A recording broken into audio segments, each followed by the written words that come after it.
merci Seigneur Jésus pour la parole prophétique. Merci Seigneur parce que tu dis que s'il n'y a pas de vision, le peuple y périt. Merci parce que tu es un Dieu qui parle, tu es un Dieu qui se révèle et tu es un Dieu qui donne des directions. Amen. Merci Seigneur Jésus. Vous vous rappelez, le Seigneur il avait dit que le réveil, il allait venir sous la forme d'un bébé comme bébé Jésus. Vous vous rappelez de cette parole ou pas ? Je vous fais un petit rappel. En fait, le Seigneur il a dit que ça y est, il arrivait. Et qu'en fait, le réveil n'allait pas être comme les autres réveils dans lesquels on a eu expérience dans l'histoire de l'Église. C'est-à-dire qu'il ne va pas venir d'un coup comme ça, comme un feu, avec des milliers de personnes qui viennent. Et après, au bout de 3 ou 4 mois, ça s'éteignait. Après, bien sûr, des vagues et des vagues de miracles et de guérisons. Et le Seigneur, il m'a dit, Johanna, je vais venir. Et ce réveil, il va grandir et grandir et grandir. Donc, il fallait comme repérer bébé Jésus. Et vous savez, ils n'ont pas été beaucoup à repérer bébé Jésus. Il y a eu quelques rois mages, il y a eu des bergers. Amen. Mais tout le monde ne l'a pas repéré parce qu'en fait, souvent, quand Jésus il fait quelque chose, tu sais que quand il le fait, ça commence toujours par une œuvre très humble. Des gens humbles, comme j'ai dit tout à l'heure, qui ont donné leur vie, qui ont donné leur cœur. Et en fait, Jésus va venir dans une étable et puis du coup, beaucoup de gens, quelque part, passent un petit peu à côté. Mais si on reste humble, l'humilité précède la gloire. C'est-à-dire qu'il ne faut pas s'orgueillir de ce que Dieu fait, faut l'accueillir avec le cœur très humble. Et donc du coup, ça c'était une parole qui était donnée il y a 2 ans et le Seigneur il disait donc j'arrive, Johanna, et il y a des gens qui l'ont senti, qui ont dit oui c'est vrai, on ne peut pas nier, il se passe des choses. L'esprit de réveil, déjà il réveille un peu les gens, hein, bien sûr. Il y a des nouvelles personnes qui viennent. Il y a le fait que le Seigneur il avait dit qu'il y aurait de plus en plus de choses christianisées qui avanceront, c'est-à-dire qu'on entend de plus en plus de la série The Chosen, des films chrétiens. Oui, amen. Vous voyez, toutes ces choses-là ont avancé. Mais est-ce que vous êtes d'accord avec moi entre le moment où Jésus était un bébé et le moment où il a eu 30 ans qu'il a fait son ministère, j'ai envie de dire la percée, c'était à 30 ans, quoi. Mais avant d'avoir 30 ans, il faut qu'il soit bébé. Oui. Et en fait, il y a 2 semaines, le Seigneur il m'a visité puis il m'a dit « Johanna, t'es une maman ?» Oui, Seigneur, il m'a dit « les bébés, ça grandit. » Je lui ai dit « Oui. » Et il m'a dit, Johanna, Jésus a 2 ans maintenant. il marche. Tu vois ce que je veux dire? Ça marche, c'est en avant. Et donc le Seigneur va me donner la suite en fait de là où on en est. Ça vous dit qu'on voit ça ensemble ce matin? Donc du coup, oui, merci. Donc du coup, on va lire cette partie où Jésus a 2 ans. En fait, ce qui va se passer, c'est que lorsqu'ils furent partis, donc les rois mages, après avoir vu Jésus, un ange du Seigneur apparut dans un rêve à Joseph et dit « Lève-toi, prends le petit enfant et sa mère, fuis en Égypte et reste-y jusqu'à ce que je te parle, car Hérode va rechercher le petit enfant pour le faire mourir. » Et Joseph se leva, prit de nuit le petit enfant et sa mère et se retira en Égypte. Et il resta jusqu'à la mort d'Hérode, afin que s'accomplisse ce que le Seigneur avait annoncé par le prophète. « J'ai appelé mon fils à sortir d'Égypte. » Donc Jésus, il est né, il est bébé, il est arrivé, la promesse elle est là, il y a un mouvement de l'esprit qui est arrivé sur terre, on ne peut pas le nier. Et après... hop, il faut fuir en Égypte. Et j'ai dit à Dieu, c'est vrai que... Et pendant 2 ans, il reste en Égypte. Et c'est vrai que j'ai dit à Dieu, c'est marrant, je suis convaincue que tu es là, je suis convaincue qu'il y a un esprit de réveil, mais c'est comme si tu es là, mais tu n'as pas encore fait pleinement tout ce que tu avais à faire. Est-ce que vous êtes d'accord avec moi qu'on est comme enceinte d'une promesse ? C'est comme si j'avais Jésus dans mes bras.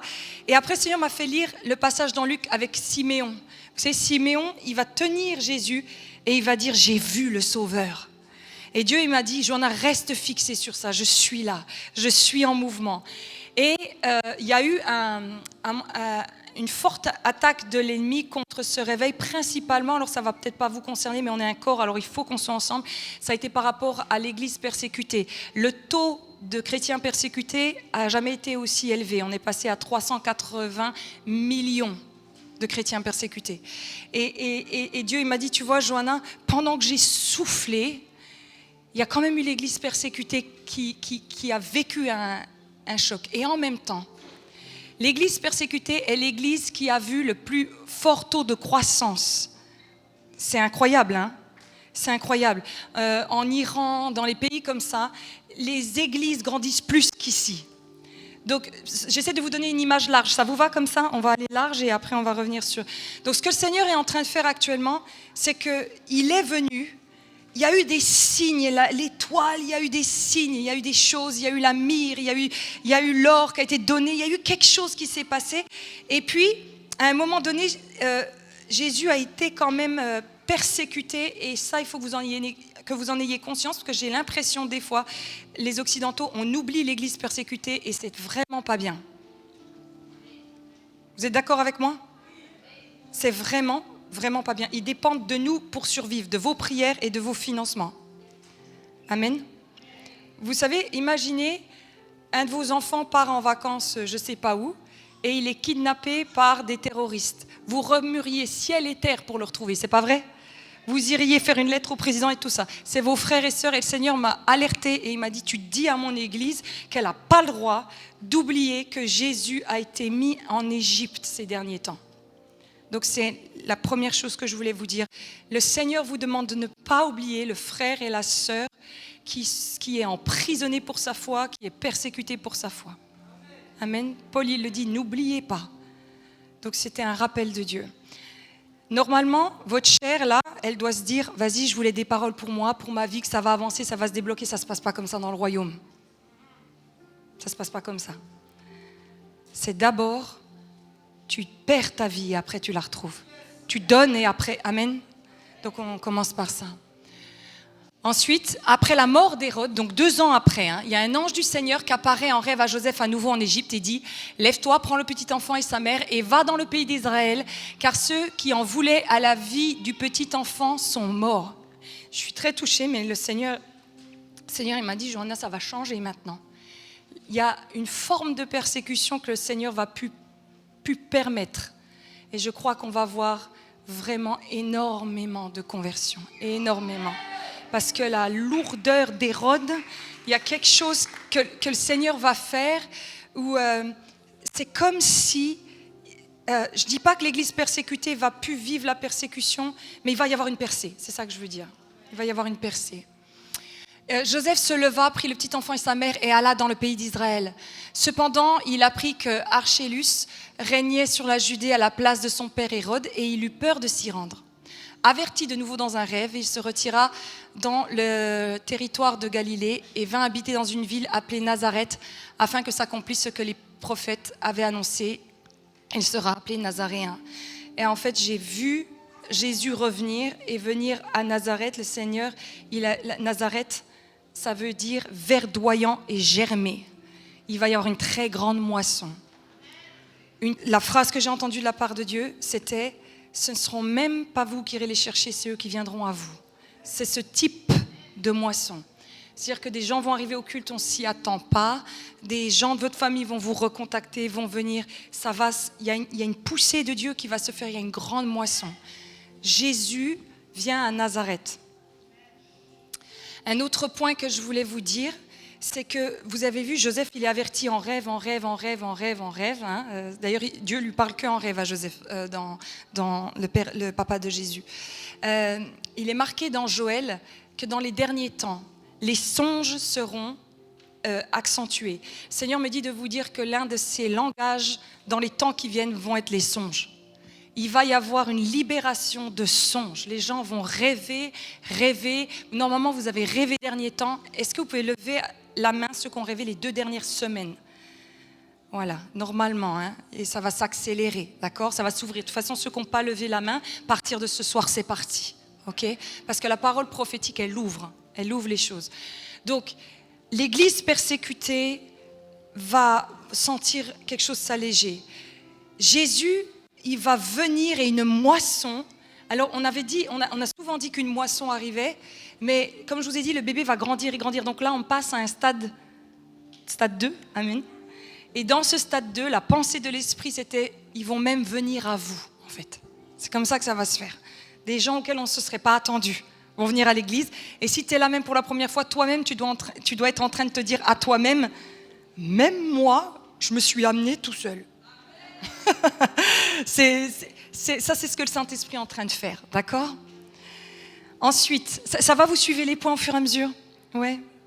Donc, dans Luc 2, il est marqué au verset 19, « Et Marie garda toutes ses promesses dans son cœur. » C'est-à-dire que Marie, elle a reçu des prophéties et elle n'a pas dit « ouais, ça se passe pas, on entend parler de réveil ». J'ai parlé avec des ministères dernièrement et je leur ai dit « le mot réveil est en train de me fatiguer parce qu'il est devenu un peu de la com. Vous savez, c'est le réveil, c'est le dernier truc peps. Et j'ai peur qu'il perde son sens. J'ai peur qu'on finisse par utiliser le mot réveil comme c'est la vibe du moment. Alors que le réveil, ça veut dire que tu dormais avant et que Dieu est venu réveiller son Église. C'est juste que, en fait, tu redeviens ce que tu aurais toujours dû être. Donc, sois pas trop fier ni orgueilleux. Amen. C'est juste que tu n'étais pas en forme avant. Reste humble. Amen. Et donc, Marie, elle, les promesses de Dieu, elle va les porter en elle. Et le Seigneur vous dit que toutes les paroles prophétiques que vous avez reçues dans votre vie, vous allez les garder parce que certainement elles se réaliseront. Il y a quelque chose dans ce réveil de Jésus qui est là et qui grandit. Et elle sait très bien, elle, Marie, que ça, elle l'a reçu de Dieu, qu'il était le sauveur du monde, que ça allait tout changer. Il y a un grand réveil qui vient. Et pour l'instant, tu vas voir des belles choses, Jésus va grandir, mais la chose qu'on devra tous faire, c'est s'accrocher aux promesses de Dieu. On va les garder. C'est-à-dire que si Dieu, il a dit qu'il allait sauver la France, il va sauver la France. Et si Jésus a 2 ans, 3 ans et tout, eh ben on avance et on va grandir en même temps. Amen. Mais on va y croire. Dis à ton voisin, on va y croire. On va garder les promesses. Tu sais quoi, moi j'aurais eu... Admettons que Wesley c'était Jésus, tu vois, petit. J'aurais été la mère de Jésus. Je lui aurais dit, tu sais que tu es le king des kings, le meilleur des gosses. Tu sais que tu vas bouleverser le monde. Tu sais qu'il n'y a personne comme toi. Tu sais comment t'es né. Et la Bible, elle dit qu'en fait, elle a gardé les choses. Parce qu'il y a des choses... C'est peut-être bizarre ce que je vais vous dire, hein, mais il y a les prophéties, elles sont données, pas pour qu'elles se réalisent tout de suite, mais pour qu'elles germent. Pour que tu pleures tes prophéties, pour que tu pries tes prophéties. Et il va falloir que le réveil soit maturé dans les cœurs. Prier, accoucher, chérie. Tu vas te mettre à prier pour ta famille parce qu'elle va venir au Seigneur. Tu vas le déclarer, tu vas garder les promesses. Le Seigneur, il m'a dit, Johanna, tous ceux qui garderont les promesses verront l'accomplissement sans aucun doute. Il faut garder la promesse. Ça veut dire, quand je vous dis ça, ça veut dire que la chose, garder la promesse, c'est une phrase difficile, hein, ça veut dire que la chose n'est pas encore arrivée. C'est ça que ça veut dire. C'est pas youhou, ouais, trop bien, je garde une belle promesse. Ça veut dire que la chose n'est pas arrivée et que tu dois la garder, la chérir et faire en sorte qu'elle comment je pourrais dire ça, Seigneur, donne-moi les bons mots. Quand tu tiens une promesse, quand tu tiens une prophétie, elle est déjà accomplie avant d'être accomplie. Vous me suivez ou vous... Elle est accomplie dans l'esprit, c'est pour ça que tu dois la garder. Tes enfants sont sauvés. C'est comme ça. Amen. Un autre point, c'est que au verset 21, Jésus, il est pris et il est amené à Jérusalem pour être circoncis. Vous vous rappelez de ça? Et donc, du coup, le Seigneur, il m'a dit, Johanna, la circoncision de bébé Jésus, c'était la circoncision des cœurs des gens de l'Église. Et ça, je vous l'avais déjà dit, le Seigneur il a dit qu'il allait changer les cœurs de pierre en cœurs de chair. Tous les gens qui ont des problèmes de colère, des duretés de cœur, du légalisme, du pharisianisme, vous allez être quick, coupés. Parce que Jésus, avant de devenir le wouhou qui fait les miracles avec les milliers d'âmes, il y a eu la circoncision. Il y a une circoncision des cœurs dans ce réveil. Tu t'attends, je sais, à une vibe de Dieu. Mais normalement, si tu es sensible au Saint-Esprit, tu sens quand même dans l'esprit qu'il y a une vibe de Dieu. Mais elle va se passer comme lui, il veut. Et la façon dont elle va se passer, c'est la circoncision des cœurs. Bébé Jésus a été circoncis. Et tu ne passeras pas par la petite porte de derrière. J'ai vraiment vu le Seigneur dire, tant que les gens ne sont pas circoncis de cœur, les choses de Dieu vont être bloquées. Dis à la copine à côté de toi, bloquées. Bloquées. Dieu va venir chercher des cœurs. Dieu n'est pas venu chercher ni des dénominations, ni le CNEF, ni les catholiques, il est venu chercher des cœurs. Et c'est pour ça que dans ce réveil, tu verras qu'il y a certains catholiques qui se réveillent et certains protestants, vous allez rester comme vous êtes, parce que Dieu va voir ceux qui ont un cœur qui se laisse circoncire. Ça va vous faire drôle. Le mot dénomination n'aura plus de sens dans pas longtemps, parce que c'est juste les cœurs réveillés qui vont vivre le réveil. Et ça, t'en trouves partout. Tu peux avoir des morts ici, et des vivants là-bas, et des morts là-bas, et des vivants ici, ouais? Ok. Les parents de Jésus, il est marqué, Joseph et Marie, au verset 33, furent émerveillés. Vous allez voir que même si Jésus est petit, le fait que Siméon et Anne disaient toutes ces belles choses sur Jésus, il est marqué, et ils furent émerveillés. En fait, j'ai vu que toute cette notion de réveil, vous alliez être émerveillés. Et alors que c'est un bébé et qu'on n'a encore rien vu. Mais il y a un émerveillement. Est-ce que vous êtes avec moi qu'on sent cette vie et cet émerveillement alors qu'on n'est pas encore des milliers? C'est pas vrai? Qui le porte en lui en disant il y a une étincelle. On est des Marie et des Joseph. On voit le bébé, mais on sait que le bébé va grandir. On sait ce qu'il va devenir. Et je veux vraiment vous encourager. Branchez-vous dans ce que l'Esprit est en train de faire. Gardez les promesses. Soyez émerveillés. Et une fois, il y a quelqu'un dans les commentaires qui a dit « Réveil, réveil ». On entend le mot « réveil » depuis toujours. On l'attend toujours, votre réveil. Tu vois ? Et je me suis dit, toi, tu fais partie des pas réveillés, en colère. Le réveil, ça va être une église émerveillée. Et on va aimer, vous savez ce qui va être beau avec ce réveil, c'est que nous, on va aimer Jésus sans encore avoir vu la grandeur de tout ce qu'il a fait. On va l'aimer d'un cœur pur. Alors qu'il n'aura encore pas fait grand-chose, on va l'aimer. Et ce réveil va être juste, au lieu d'aimer les miracles et tout ça. Ils vont venir, les miracles, mais on va aimer Jésus. Et ça va être beau. C'est ça qui va faire que ce réveil va durer, parce que le Seigneur m'a dit, il faut qu'il dure. Et je lui ai dit, qu'est-ce qui fait que ça ne dure pas? Il me dit, parce qu'après les gens, ils aiment les miracles, les guérisons, ils viennent pour ça et plus pour Jésus. Mais ce réveil va créer un émerveillement en nous. On va être émerveillés de Jésus. Amen. Dans Luc 2, il est marqué aussi au verset 34, et là c'est Siméon qui dit ça, il dit, Jésus créera la chute et le relèvement. Et ce que je constate actuellement, et dans ce réveil, parmi les chrétiens, il y en a, vous avez été humbles, le Seigneur va vous élever. Il va le faire, vous avez obéi, vous avez été fidèles, voilà. Et il va y avoir la chute de certains chrétiens qui ont endurci leur cœur. Et j'ai vu, en fait c'était très bizarre, j'ai vu du noir et du blanc et du noir et du blanc défiler devant mes yeux. Et le Seigneur m'a dit, ça va se passer comme ça, Johanna, on va voir ceux qui ont suivi Jésus. Et c'est comme si ce sera évident. Et il va y avoir une chute de ceux que le Seigneur a alertés depuis longtemps. Longtemps. C'est-à-dire que dans pas longtemps, on aura des choses qui vont être exposées, qui vont être dites et tout. Et c'était le plan de Dieu. Jésus, quand il vient, il crée la chute et le relèvement. Est-ce que tu es avec moi que Jésus, c'est pas un café au lait?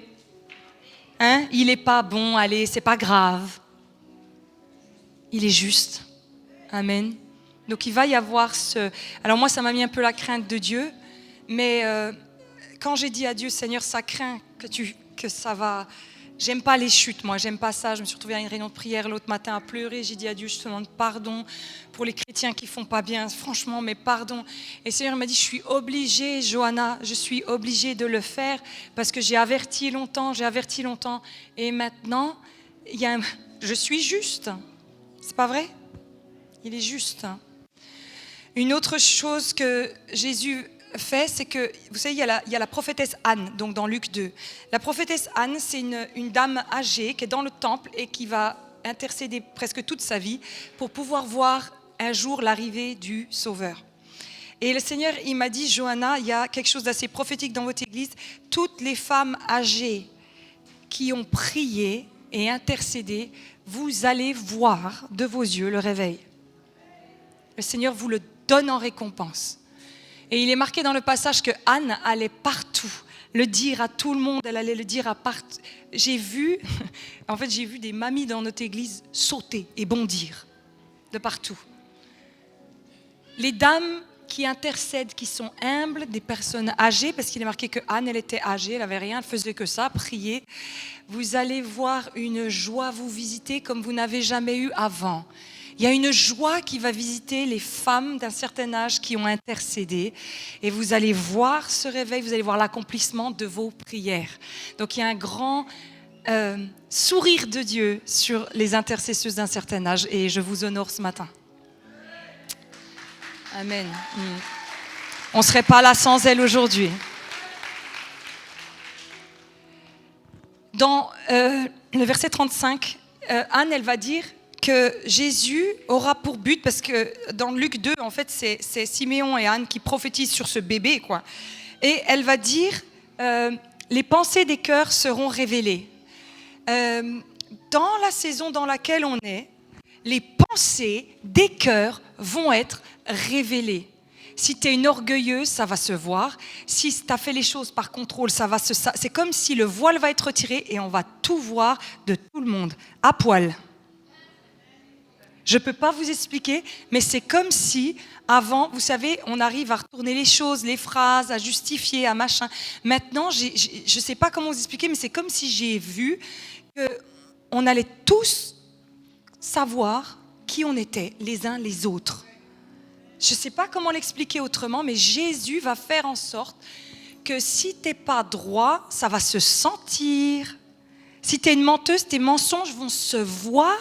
Et toi, tu vas continuer à mentir en essayant mais ça ne va plus marcher. Dis à ta copine, ça ne marche plus. Si tu étais un pasteur dans le contrôle, avant ça marchait, je te promets, ça va comme un poisson qui va te glisser dans les mains, ça ne va plus marcher. Les pensées des cœurs vont être révélées. Ah, dites pas amen. Oui, c'est moi. Moi, quand il y a quelques-uns qui disent amen, ne dites pas amen.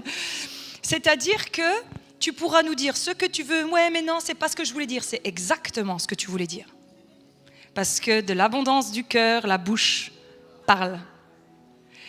Et en même temps, si tu es quelqu'un de droit, d'honnête, de bon, ça va se savoir. On va voir la beauté de ta personne.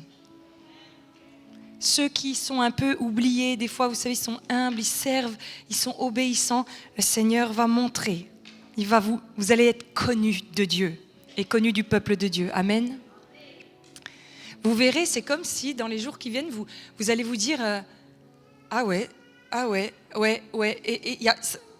à bas les masques, quoi. Ouais.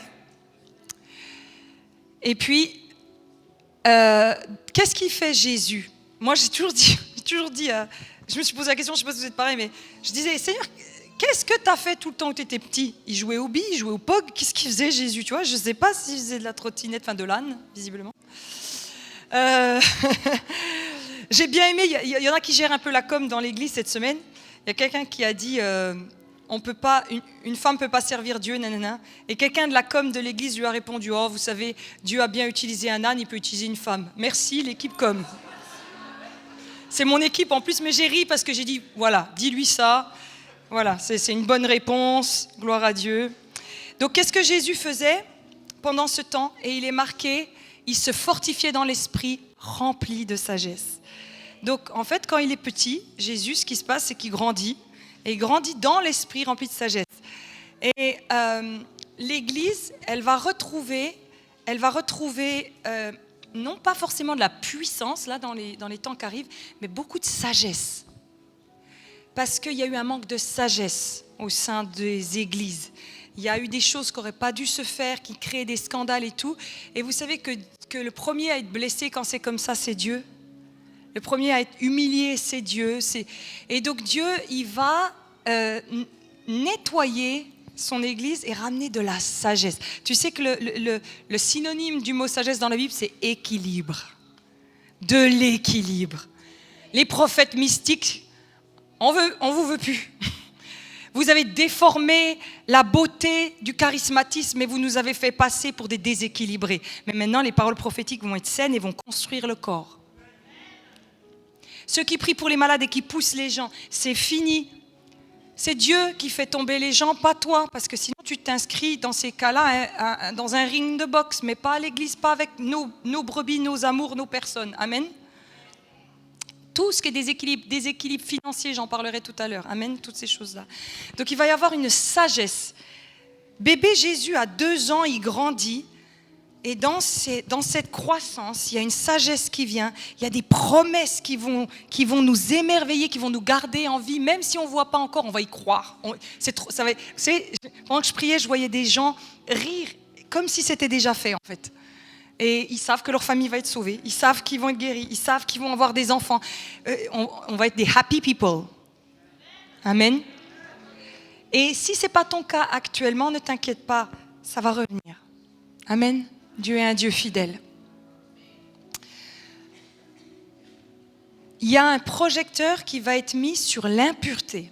Alors j'ai vu littéralement un projecteur, donc je l'écris comme ça, mis sur l'impureté. L'impureté sous toutes ses formes. C'est-à-dire tout ce qui est fait dans l'ombre et même dans les pensées et même dans vos rêves la nuit et tout ça. Le Seigneur va venir scruter l'impureté. C'est assez calme dans la pièce. Mais ça va être super parce qu'en fait, ce genre de péché, c'est des péchés cachés de l'ombre. Vous savez, la fille à l'église qui pète les plombs, on le sait tous, elle pète les plombs. Mais l'impureté, bon, il y en a, ça se sent à 100 000, c'est trop gros, ça déborde de partout, c'est moche, c'est pas beau. Mais l'impureté, c'est quelque chose que tu fais sur ton ordi seul la nuit, amen, ouais. Et j'ai vu le Seigneur venir, et pas pour humilier, c'est pas pour humilier, vous allez délivrer de l'impureté. C'est un péché que Dieu va aller chercher. Alors vous allez me dire, quel est le rapport avec bébé Jésus? Je ne sais pas, ça a peut-être rapport avec la sagesse et l'équilibre que je t'ai dit il y a 2 secondes. Amen. Parce que je vais te dire quelque chose, l'impureté, elle amène à déséquilibre total dans la vie des gens. Émotionnel. Tu as déjà lu des rapports sur la pornographie, ce qu'elle fait?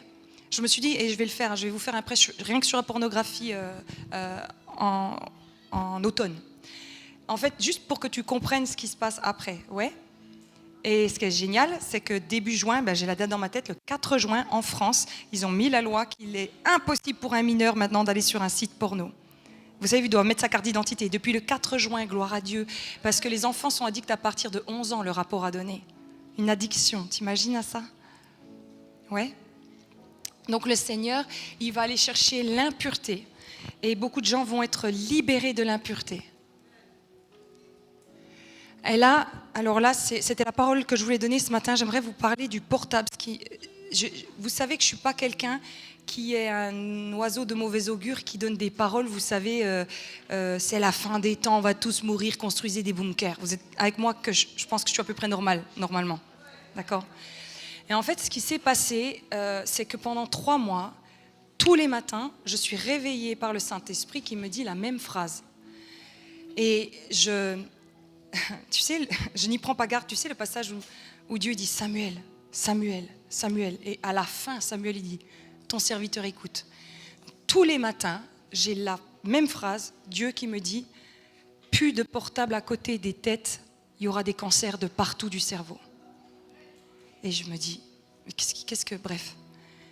Au bout de 3 mois, je dis à Dieu, mais qu'est-ce que tu es en train de dire? Donc je m'assois dans mon lit, et vers 5h du matin, je lui dis, qu'est-ce que tu dis? Et j'ai vu la Covid comme ça, et plein de cancers de cerveau pareil. Et le Seigneur, il m'a dit, dormir avec son portable à côté de la tête va provoquer l'un des plus grands scandales sanitaires que le monde ait connu, de tumeurs au cerveau. Donc je vous le dis, ne dormez plus avec votre portable à côté de votre tête. Alors apparemment, vous pouvez mettre en mode avion. Et en fait, ceux que j'ai vus être attaqués, je sais que c'est bizarre ce que je vais vous dire, mais la Covid, elle voulait tuer nos anciens. Vous êtes avec moi? Le portable a pour but de tuer notre jeunesse. Tu sais, le diable, il est malin. Hein? Il tire là où il faut tirer. Donc, j'ai pas voulu faire ma scientifique, parce que je suis pas du tout scientifique. Donc, du coup, j'ai demandé à d'autres, et ils m'ont dit, ah, mais Johanna, dormir à côté de son portable, c'est comme dormir à côté des ondes. Et apparemment, ça bousille au fur et à mesure le cerveau. Et je ne comprends pas pourquoi ce n'est pas alerté, ce n'est pas dit. Mais parmi les choses, des prophéties qu'il y avait à dire, c'était enlever votre portable de votre chambre. Alors, ce qui était marrant, c'est que quand j'ai eu Wesley qui est devenu ado, Je voulais pas qu'il soit coupé du monde, qu'il n'ait pas de portable, parce que c'est pas intelligent, on est quand même dans un monde en 2025. Et j'avais prié, les mamans, priez toujours. Amen. Il vous inspirera. Et il m'avait dit, oui, Johanna, tu peux lui prendre un portable, tu fais en sorte que toi, tu peux toujours aller dessus à n'importe quel moment, et tu t'assures qu'il ne l'est jamais dans la chambre. Donc c'est la règle, il ne l'a jamais dans la chambre. Et je me suis dit, mais heureusement. Et en fait, les jeunes, vous êtes encore en pleine croissance, donc vos cellules se multiplient. C'est pour ça que quand les jeunes ont un cancer, c'est beaucoup plus virulent qu'un âgé, parce que ça se multiplie vite. Donc le portable va vous abîmer, vous, plus vite que les anciens. Et il y a une alerte de Dieu, ne dormez plus avec vos portables. Je ne peux pas vous le dire autrement. Et l'autre chose par rapport au portable, c'était que Dieu m'a dit, Johanna, c'est la plus grande addiction qui est dans l'Église. Il m'a mis le mot addiction, alors je vous le soumets. L'addiction, c'est si tu ne peux pas t'en passer, si c'est ce qui te calme, c'est ce qui te permet de t'évader, c'est qu'est-ce qui se passe si tu ne l'as pas, tu paniques, voilà.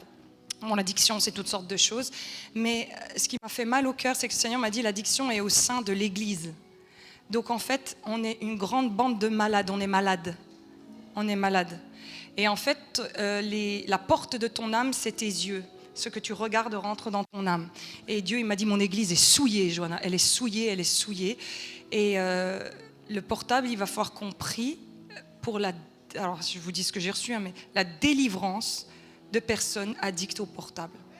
Alors moi, je priais pour la délivrance de personnes alcooliques, Je n'ai jamais prié pour la délivrance de quelqu'un addict au portable. Et il m'a dit, Johanna, tu vas devoir commencer à prier pour ça. Ok, donc le peuple de Dieu, enlevez vos portables la nuit et attaquez l'addiction du portable. Dieu va ramener la vie et la joie dans sa maison. Ceux qui voudront la vie l'auront, peu importe la dénomination. Il y a une vie. En fait, vers l'âge de 2 ans, de 0 à 2 ans, un bébé, tu as vu comme ça évolue. Moi, j'ai mon neveu là qui a 2 ans et ma nièce qui a en dessous de 2 ans. En 2 ans, ils apprennent à marcher, à manger, à être propres. On le tient, c'est bof, Jack. Hein.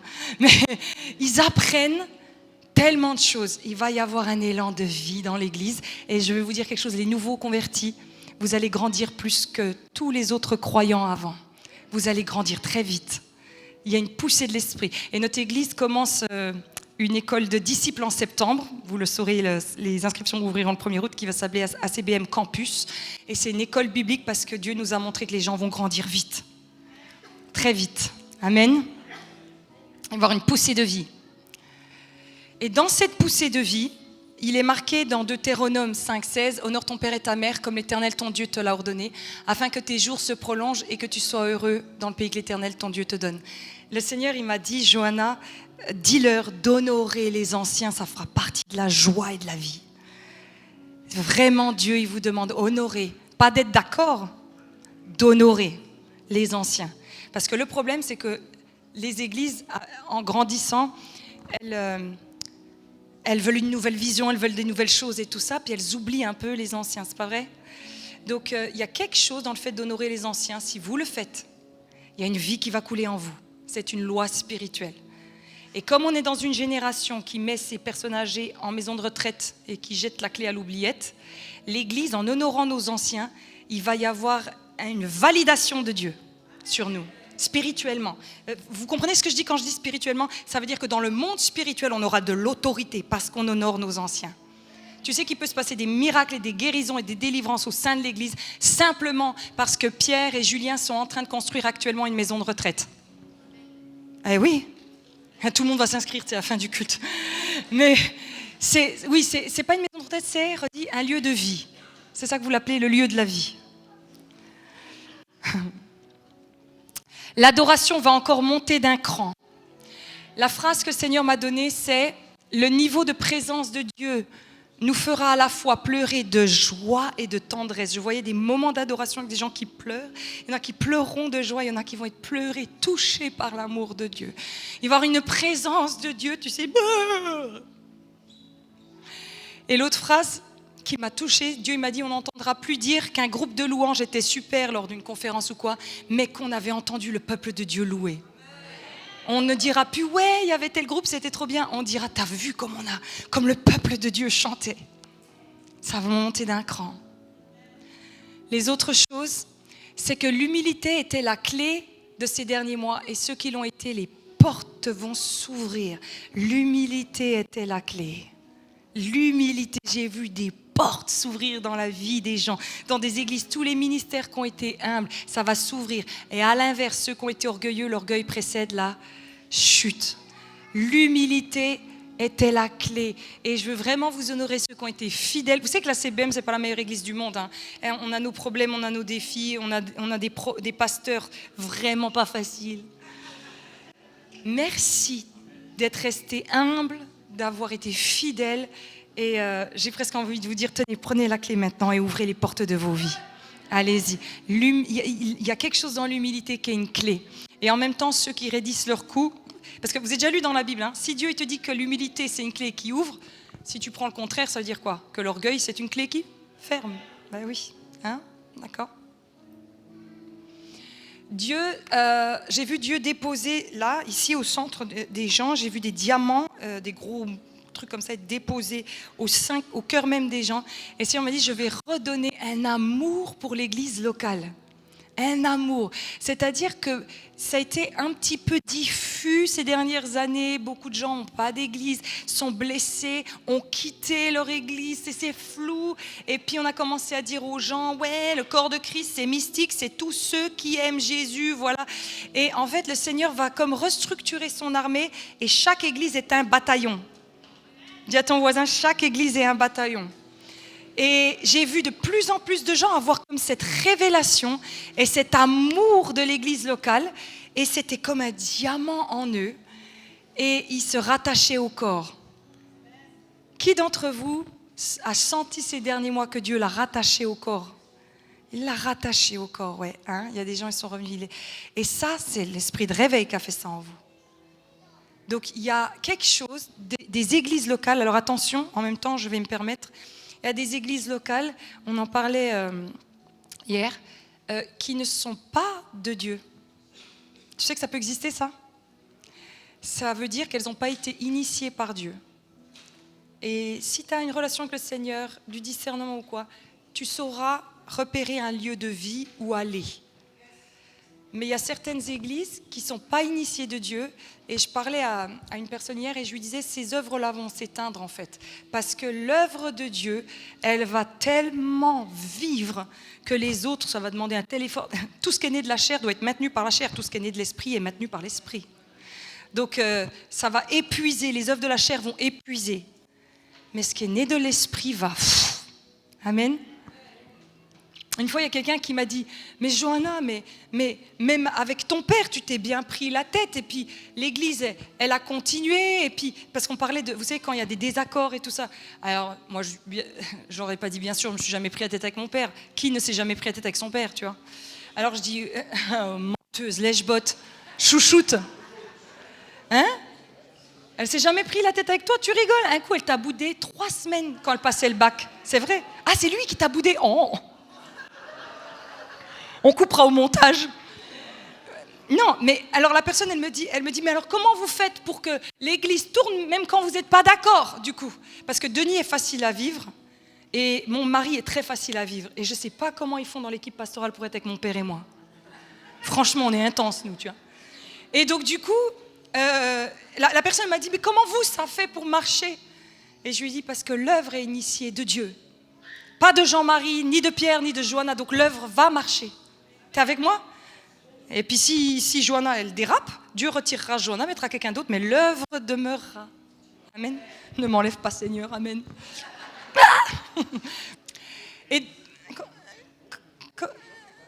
Oh oui, papa. Alors papa tient à me dire, le faire aiguise le fer, nous nous corrigeons les uns les autres.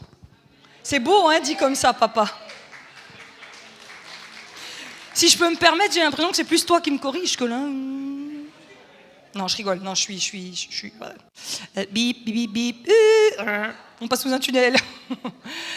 Donc, il y a cet amour de l'église locale qui va revenir. Les gens vont faire corps et tout. Essaye de guérir des offenses que tu as eues au sein de l'église locale et tout, parce que le réveil qui arrive va passer à travers les églises locales, en fait. Je parlais avec d'autres ministères et puis je leur ai dit, C'est pas compliqué de faire des grosses conférences. Hein. Franchement, on a beaucoup d'abonnés. Tac, tu mets la pub sur les réseaux, et c'est parti. Les conférences qui vont vraiment marcher, c'est celles qui vont être initiées par les églises locales maintenant. Parce que Dieu veut ramener les gens au cœur. Il y a une belle œuvre que Dieu va faire. Donc, le but n'est pas de rassembler des gens, c'est de s'assurer que les gens aient des racines et une famille. Donc, Dieu va vraiment ressouffler l'attache. Vous allez voir, vous allez être content dans les jours qui viennent de vous inscrire dans un groupe de maison. Vous allez refaire corps. Alors, vous avez peut-être été un peu détachés ces derniers temps. Ça arrive, il y a des combats spirituels. Mais le souffle de l'Esprit va vous repousser à la maison. Amen. Il est comme ça, papa. Il est bon, hein. Il est bon, il sait nous récupérer, hein. Ok. Alors, vous savez ce que c'est que money tree? Vous savez, un arbre d'argent? J'en ai eu au Canada quand c'était mon anniversaire. En fait, c'est une plante qu'on t'offre, puis avec des petites pinces à linge, on accroche des billets, puis c'est ton cadeau d'anniversaire. Vous savez, nous, je sais pas comment on fait des pinatas, nous, on met des trucs dedans. Bon, alors on t'offre une plante, et puis t'as des petits billets, c'est un money tree. Et donc, c'est trop bien, hein. Ça dépend les sommes mises dessus, bien sûr. Et ça dépend la taille de la plante, et tout ça, bien évidemment. Comment? Un arbre ou un chêne, tu vois, ce serait bien ça, un chêne avec des billets. Bon, allez, la suite de la parole ne va pas vous faire rire. En fait, j'ai vu un money tree être secoué et les billets tomber. Et le Seigneur m'a dit, je suis fâché contre cette notion d'argent au sein de l'Église avec un grand E, et je vais purifier ça. Le but n'est jamais de demander aux gens de donner de l'argent et ils seront bénis. Le but, c'est de créer dans le cœur des gens juste une générosité. Mais la générosité, ça peut être de différentes façons. Ça peut être de donner de ton temps, de faire à manger à une personne seule. Amen. Alors, il y a une maladie dans le corps de Christ par rapport à l'argent. Si tu donnes 5 000, tu es béni à 5 000. Si tu donnes 10 000, tu es béni à 10 000. Ça, c'est la folie. C'est de la folie.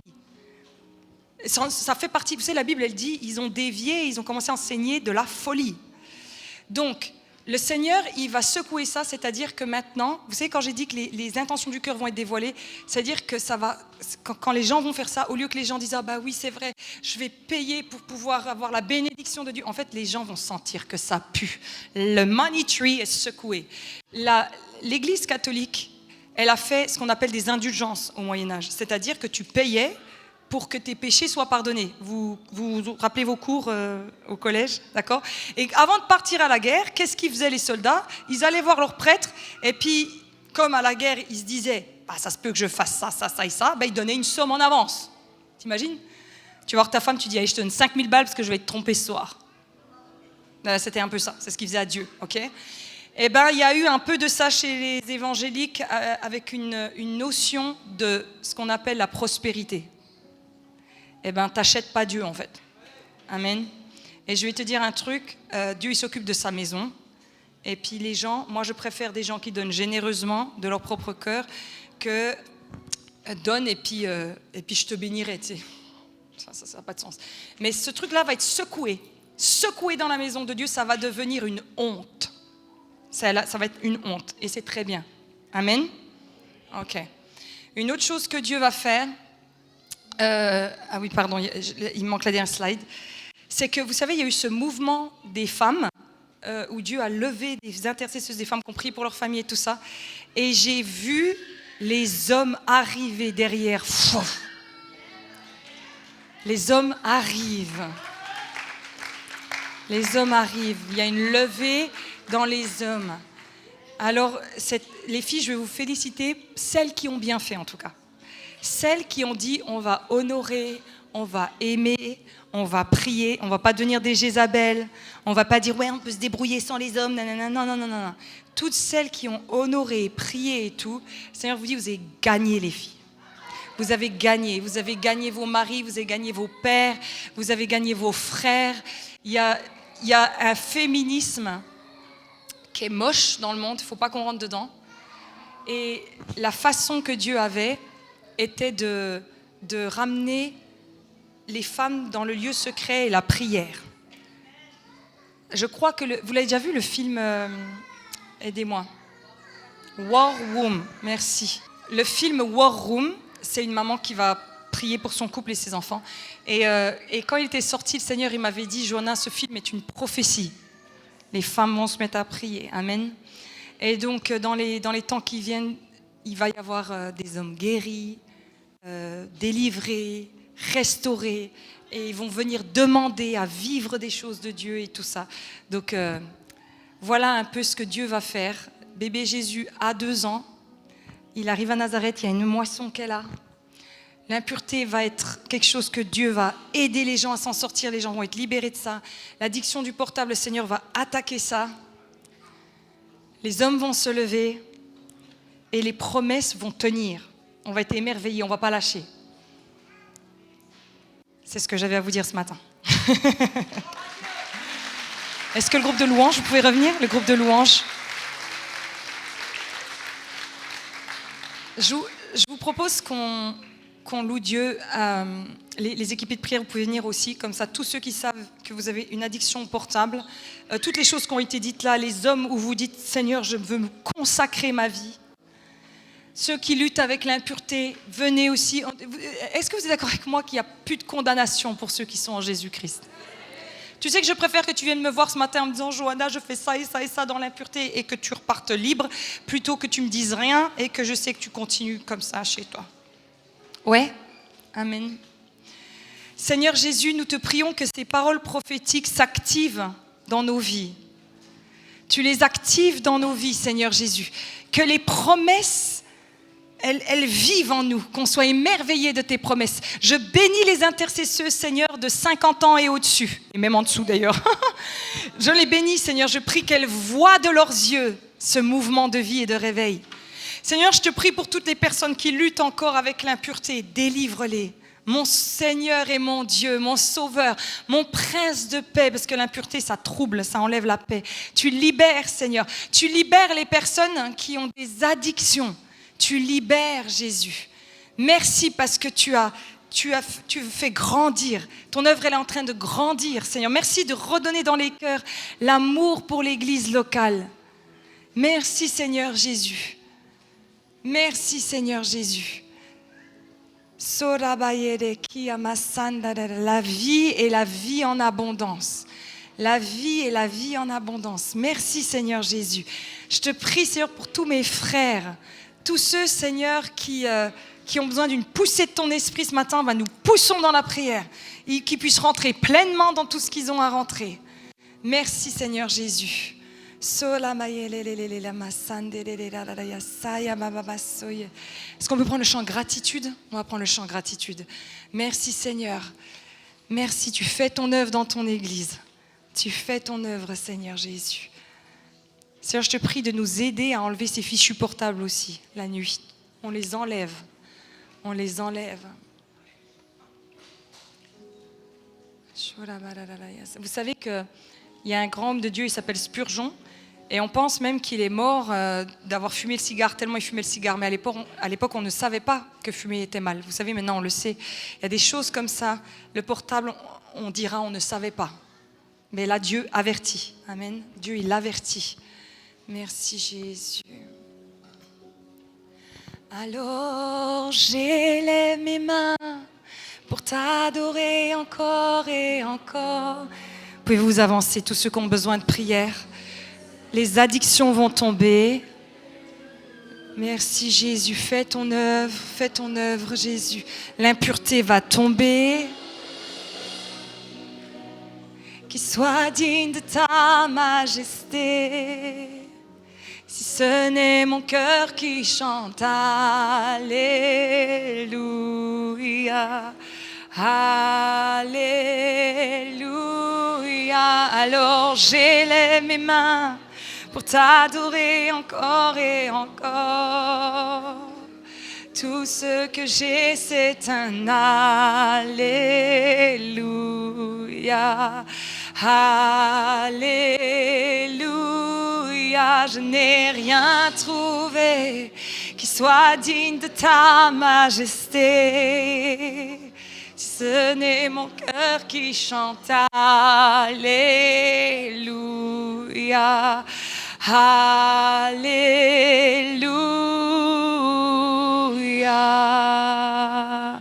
Oh Oh, chante mon âme, oh, chante mon âme.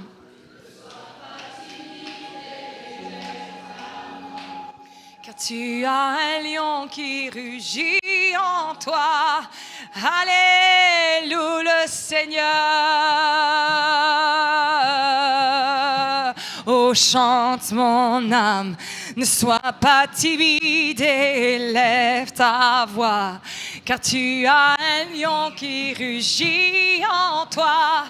Alléluia le Seigneur. Oh, chante mon âme, sois pas timide et lève ta voix. Tu as un lion qui rugit en toi. Alléluia le Seigneur. Alors j'élève mes mains pour t'adorer encore et encore. Tout ce que j'ai, c'est un Alléluia. Alléluia. Je n'ai rien trouvé qui soit digne de ta majesté. Si ce n'est mon cœur qui chante Alléluia. Alléluia.